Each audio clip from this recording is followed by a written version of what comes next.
Como ser Eu humano. acho que exato, não é uma escola que forma pessoas para o mercado de trabalho, acho que ele forma só pessoas mesmo. Pra vida. Pra vida. Isso é muito legal, porque uma vez, eu tava conversando com eu tenho alguma facilidade com coisa de papel, fazer, tipo, embrulho de presente, encapar com contact, assim, né? Dobraduras?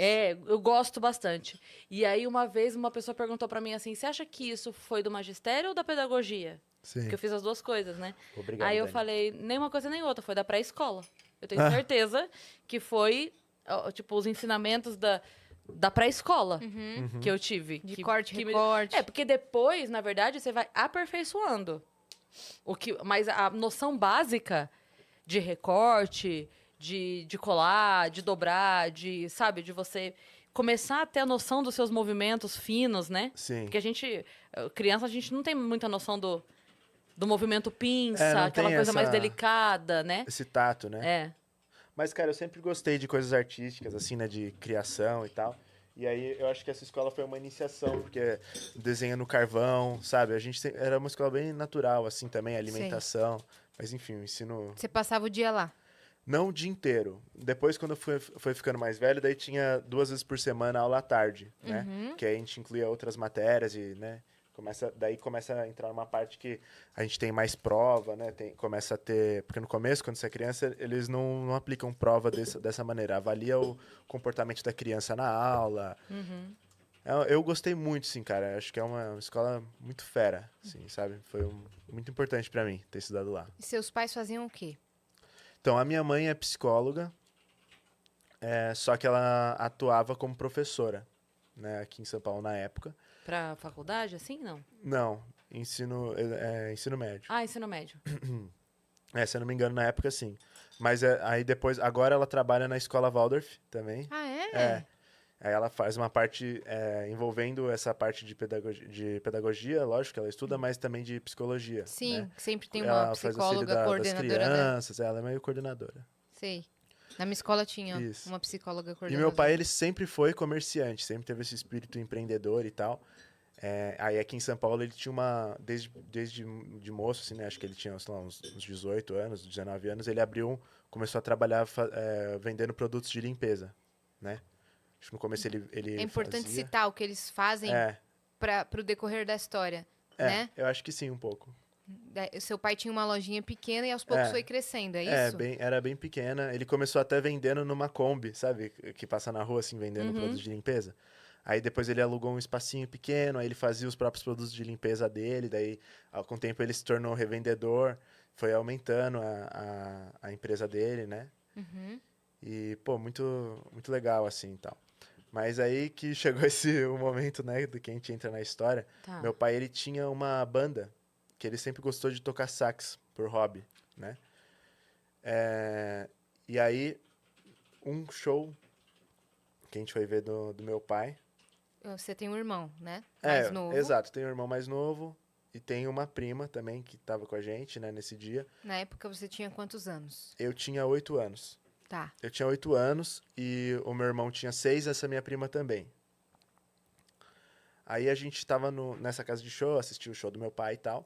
E na hora de ir embora, ele precisava terminar de desmontar os equipamentos do show, né, com a banda. Então ele pediu para um amigo dele acompanhar a minha mãe e a gente até o carro. Né? E a minha prima, a Maiara, beijo, Maiara. Beijo, Maiara. Beijo, Maiara. Ela ia dormir lá em casa, que a gente sempre fazia isso, sabe, coisa de prima, assim, sabe? Depois vai lá pra casa e tal. Aí, inclusive, ela tava cheia de boneca, essas coisas dela e tal, na época. Tadinho. E aí, a hora que a gente tava entrando no carro, veio um rapaz muito bem vestido de manobrista, pegou a chave e tal, e entraram outros 2 pelas laterais do carro, apertou todo mundo lá atrás, né, e 2 na frente, apertou todo mundo lá atrás. E aí, eles falaram que era um assalto e tal, e começaram a levar o carro. Estavam armados? Estavam armados. Quantos anos você tinha? 8. E quem mais tava? É você? Eu, meu irmão, Quantos anos ele tinha? 6. Só pra gente visualizar. Sim. Eu, 8, o meu irmão, 6, minha prima, 6. Tá, E aí tava o amigo do meu pai e a minha mãe. tá. Todo mundo no banco de trás. Isso, todo mundo no banco de trás apertado. Era um carro grande, assim, né? Sua mãe na frente. Não, E os atrás dois também? caras estavam na frente. Putz, grila, velho. Se eu não me engano foi isso. É que eu tinha 8 anos, né? Mas isso é o que eu me Sim. lembro. E aí eles fizeram a gente abaixar a cabeça e tal. Abaixa, abaixa, não sei o quê. E aí eles pegaram o telefone da minha mãe, eram daqueles de abrir assim na época, quebraram, jogaram o chip pela janela e tal. E aí eles conduziram o carro, né? Mas eles estavam num tom assim de como se fosse um assalto, sabe? Queriam só o carro. E aí eles fizeram esse amigo do meu pai, o Marquinhos, sair pra fora do carro. Andaram um Expulsaram pouco ele. antes de Tiraram tirar. ele pra fora do carro. No que eles soltaram o Marquinhos, ele, por sorte, ficou próximo da casa da sogra dele, se eu não me engano, ou da mãe dele. E aí ele foi pra casa dela, né? E pra tentar avisar meu pai do que estava acontecendo. Me corrijam aí se eu estiver falando alguma coisa errada. E Ele aí, tá com a informação de todas as versões de todos da família. E ele só tinha 8 anos, então se algum detalhe passar... Uma Pois é. dúvida, naquela hora você já tinha consciência que estava em perigo? Ou cara, eu não me lembro muito bem o que estava passando na minha cabeça, mas eu vi a arma e vi essa coisa, né, que não era nem um pouco comum na minha rotina. Então eu sabia que alguma coisa estava acontecendo, né? A gente entra num estado de alerta, né? E aí, mas acho que nesse momento eu tava calmo. Assim, não tava, tipo, em desespero, assim, né? assustado, talvez, mas não... Sim, eu tava com a minha mãe, sabe? A gente, quando tá com pai e mãe, a gente Sim. confia, né? E aí, enfim, a gente chegou na favela, né? Que era o local. Eu não fazia ideia de onde que era, né? Mas a gente foi vendado nesse momento. E a gente começou... Os 4. Todos foram vendados. E a gente começou a subir uma grande escadaria, assim, que não parecia que não ia acabar nunca. E foi subindo, subindo, subindo, subindo, subindo, subindo. E aí a gente chegou no lugar que era o primeiro cativeiro. Tem o detalhe da escadaria. Eu descobri que foi depois isso. Ah, tá. Então você vai contar em Eu outra... vou contar agora. bom. Aí a gente ficou. Quando a gente chegou nesse lugar, era tipo uma casa, assim, tinha uma cozinha. Tinha um quarto que a gente ficava, tinha uma cama, um sofá bem velho, assim, um cheiro, assim, muito, muito, muito forte de urina, sabe? O banheiro era, assim, terrível. Tinha uma banheirinha daquelas de criança, assim, sabe? De dar banho em bebê. Sabe? Tava tudo urinado, assim, um cheiro bem ruim, assim. Tudo sujo. E aí tinha uma corrente na parede, né? Eles acorrentaram, chumbaram a minha mãe lá, né? Ela ficou presa pelo pé. E pediram pra pediu pra não amarrar a gente, né? Mas os caras amarraram a gente no começo com corda de varal. Os 3 juntos. As 3 crianças juntas. A gente foi amarrado os 3 juntos, se eu não me engano. Na mesma corda, assim, né? Os 3 juntos, assim. E... daí quando eles chegaram, eles pegaram um bloco de notas, começaram a anotar um monte de coisas que a minha mãe... que a minha mãe tinha, né, pra dizer pra ele, né? Telefone talvez do meu pai, alguma informação assim sobre... Eu lembro deles pedindo informações da minha família, assim, sabe? Onde é que você mora? Qual que é não sei o que, tal? Onde seu marido faz o quê? E eles já tinham talvez alguns dados nossos, parecia. A gente não sabia muito bem. Você acha que eles já estavam de olho? Então a gente não sabe exatamente, porque a gente não quis cavocar, sabe, Cris? A hora que acabou, acabou. Acabou, sabe, pelo amor de Deus, sabe? Deixa eu só ficar com a minha família aqui. Mas assim, na nossa cabeça não fazia nenhum céu alvejado, porque a gente não... Sabe, geralmente, quem que é sequestrado, sei lá? Abílio Diniz, os caras... Filho do Silvio Santos. filho do Silvio Santos. Pelo amor de Deus, meu pai vendia produto de limpeza, minha professora, né, na escola pública, tá Sim. ligado? Então não fazia muito sentido, né? A gente não tava entendendo o que tava acontecendo. Mas depois a gente entendeu um pouco, né? Mas não quiseram ir a fundo. Deixaram pra lá. Exato, deixamos pra lá. Depois a gente entendeu um pouco, assim, na questão do que estava acontecendo na favela, que fez essa onda de sequestros de criança acontecerem, né? Porque não foi só o nosso caso. Acho que nessa época rolaram várias coisas parecidas, assim, sabe? E aí, nesse primeiro cativeiro, vocês estavam lá amarrados, sua mãe tava na... Minha mãe ficava algemada o tempo todo, presa na parede. E o cara falava pra gente que conseguia se mexer, né? Porque apesar de a gente estar amarrado uns aos outros, nós não estávamos amarrados na parede ou em algum móvel, nada disso. A gente ficava o tempo todo no sofá, sabe? E o cara falava assim pra gente que se a gente botasse... Tinha uma janela, né? Que ficava com um cobertor rosa, assim, se eu não me engano. E aí, o cara falava que se a gente pisasse ali ou botasse a cabeça pra fora, a gente ia tomar tiro e ia morrer. Falava pras crianças isso, tá? Nossa. E aí, o que aconteceu? Como a minha mãe tava presa na parede, a gente que ajudava ela, por exemplo, a fazer xixi, porque a gente pegava um balde que tinha lá pra ela fazer xixi, entendeu? Ia os 3 juntos lá buscar o balde. E esse era o primeiro cativeiro. Era um lugar de droga, assim, né? Tinha tijolo de alguma droga lá, que a gente não sabe o que que é. A gente acha que é de crack. Ficava entrando gente o tempo todo pra buscar droga, pra levar lá pra baixo. Passava por essa cozinha que a gente vinha só um pouco dela.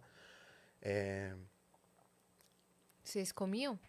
Então, a gente teve dias que trouxeram uma coisa ou outra, mas assim, eu não me lembro de comer, entendeu? Eu lembro de um rapaz que ele faz. É bem importante pra história, inclusive eu ia chegar bem nessa parte dele. Que ele trouxe pra gente comida, né? Na vez que ele tava lá. Ele foi buscar comida. E ele tinha, se eu não me engano, ele tinha uma filha. E aí ele viu que a Maiara, essa minha prima, tava chorando, não tava porque tava bem perdida assim, o que tava acontecendo, tava longe da mãe dela, né? Com sim. medo. E aí ele permitiu que a gente fizesse uma ligação pra mãe dela. Que a sua priminha ligasse. Que a minha prima ligasse pra falar com a mãe dela. Quantos dias nesse ponto, mais ou menos? Aqui a gente tá no 2º dia. Tá. Não, esse é o 2º dia. A primeira. Tá. A gente chegou, né? Daí ficou um dia, se eu não me engano. Tá. É que eu também tenho um problema com. Claro, porque você era muito pequeno. Tá. Mas esse era quase no 2º dia. E aí o que aconteceu? Ela ligou? Ela ligou, mas eu vou voltar um pouquinhozinho na história pra contar o que tava acontecendo lá com o meu pai, enquanto isso, só antes da gente chegar nesse ponto. Ele, o Marquinhos ligou talvez pra ele, avisou que a gente tinha sido assaltado. Eles estavam esperando um assalto, só que começou a demorar. A gente não conseguia entender o que estava acontecendo, então ele fez de tudo, entrou em contato com a polícia e tal. Tava desesperado, imagina, né? E pro meu pai também deve ter sido assim, não só pra ele, né? Pro meus tios, pra minha tia Keila, pro meu tio Hugo, que são os pais da Maiara. Você não saber onde tá a sua família, seus filhos, sabe? É uma coisa assim, muito difícil. Claro, desesperador. É uma coisa assim. É o pior sabe? pesadelo de qualquer pai, né? Perder o filho. Você Nossa. chegar na sua casa e seu filho não tá lá, sabe? Uhum. Eu imagino como é que deve ter sido pros meus tios e pro meu pai, sabe? Você entrar, chegar lá. No nosso caso, meu pai me contou que ele chegou em casa e era o show dele, a gente saiu super às pressas, então ficou prato que a gente tinha acabado de jantar na mesa, brinquedo das crianças no chão. Sim. E a casa vazia, né? Os seus 2 filhos e sua esposa. E você não saber é muito difícil. Não que assim, é porque tem ONGs de mães que os filhos desapareceram. E elas dizem que assim, é uma dor muito maior. Inclusive, elas buscam notícias da morte dos filhos. É meio que tipo assim, só me dá a certeza pra eu saber onde ele está. Porque eu não saber onde tá. Cara, como é que você dorme? Como é que você come? Como é que você deita numa cama quente? O pai dele Sem não... saber onde o seu filho tá? Acho que não fez mais nada disso, ele, né? Não dormiu mais. Não comeu Nossa, mais. ele não devia estar conseguia desesperado. dormir, nem fudendo, sabe? Tava num momento bem difícil, assim. E aí, eles começaram, né, uma comunicação com a polícia, pensar como é que vai ser a estratégia e tal. E nessa madrugada da primeira noite, ele recebeu um telefonema já dos caras metendo o terror, né? Pra apavorar mesmo. A gente vai matar o fulano, falando o nome, vai matar o Guilherme, vai matar o Henrico, vai matar... né? E aí, já fuzilando, e eles queriam, acho que 2 milhões, que era um dinheiro, assim, isso inacessível, máximo, né? De resgate nosso. E aí, tipo assim, começou uma saga de estratégia policial, né? Esquadrão anti-sequestro, lá do lado de lá.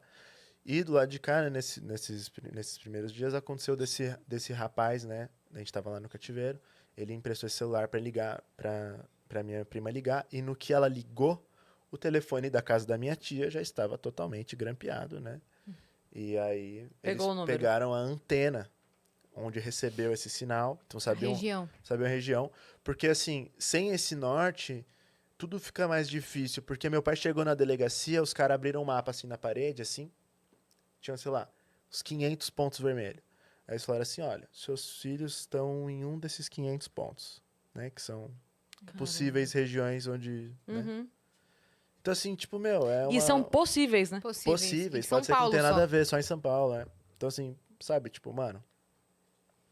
Então, seu A pai primeira- já tava com a É polícia que ali começando... o primeiro sentimento que você deve ter, né? O meu pai, acho que ele comentou isso uma vez com a gente, é tipo assim, vai ser impossível achar.